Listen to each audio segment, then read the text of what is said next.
po jako akawuwo osooka kukola amaka tusena ti amaka ga Nabbanja gali wano e Lubaga ozigenda tete Lubaga nebuseka Mukaweefube wa gavumenti ow'okubunyisa enteekateeka yaayo ey'okukulaakulanya bannayuganda ng'eyita memiruka giyite Parish Development Model olunaku olwaleero eneetongozeddwa mu divisioni ey'e Lubaga okusobola okulaba nga bannansi baddabululwa mu byenfuna. Buli muluka twakutaddemu okusooka $17,000,000 naye olw'okuba baaluddewo okutekinga data esente ezibadde zibulayo $83 billion okumalawo Uganda yonna tetwaziba wadde nga tutya kibayinza okuba nga tebannaba kuteekateeka bulungi. Kati pulezidenti n'asindika baminisita n'agamba bamemba ba paalamenti mwenna mugende mulabe abantu bano bali batya. Omulimu guno gukoleddwa Ssaabaminisita wa Uganda Robina Nabbanja kyokka kati mu kwogerako eri bannalubaga bakansala b'ekibiina ki National Unity Platform bawanise ebipande nga beemulugunya ku ngeri gavumenti gyekuddemu ensonga ya kanso y'e Lubaga.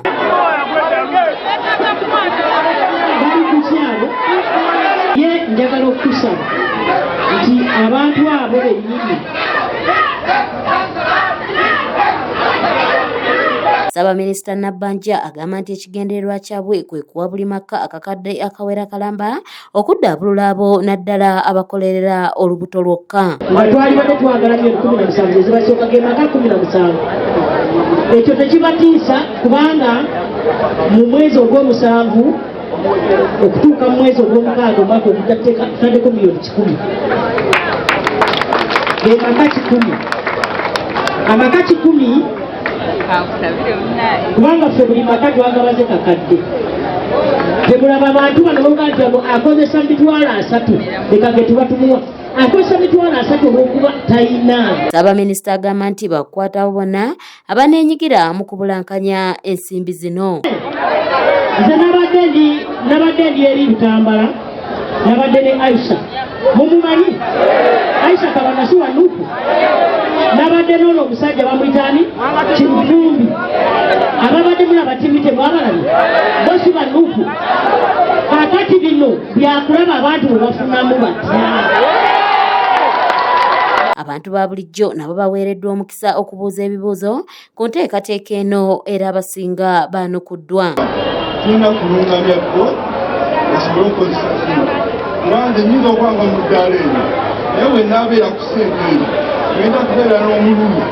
Abakulembeze mu ssente zino liyale bo baliwo kuzitubuulira olwalala kutalanawo puroguramu ngaera be bali mu ntabe era be bagenda okirumanya era tugenda kusigala bweru.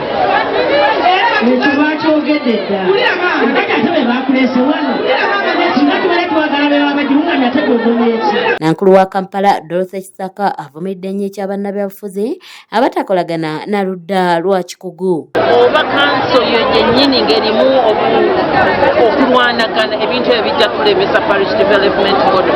Kati ffe tugamba nga KCCA tujja kukolawo essomero erya buli kaseera okusomesa okwa buli kaseera tulabe nti tumalamu obwavu mu ndowooza. Kyokka abamu ku bakansala b'ekibiina ki NUP baliko okwemulugunya kwe bakoze naddala ensonga zaabo abali ku ludda oluvuganya gye zikwatiddwamu. Luli cost of living yaliko wansi naye kati omuntu ajja kukozesa gye $5,000 gy'omuwadde agenda agula ebintu ebyali mu $5,000 ng'aguze ebintu biringanga bya $2,200 ojja kwesanga ate nga batugambye nti bajja kukola ki kuzizzaayo kati ndabya ddala nga komera. Tiyasekanjako yakusakidde eggulire lino ku lwa ABS Television. Ate ffe bwe tuba tulowooza ku baamu tubalowoozaku kubanga nange obwavu bwanyuma.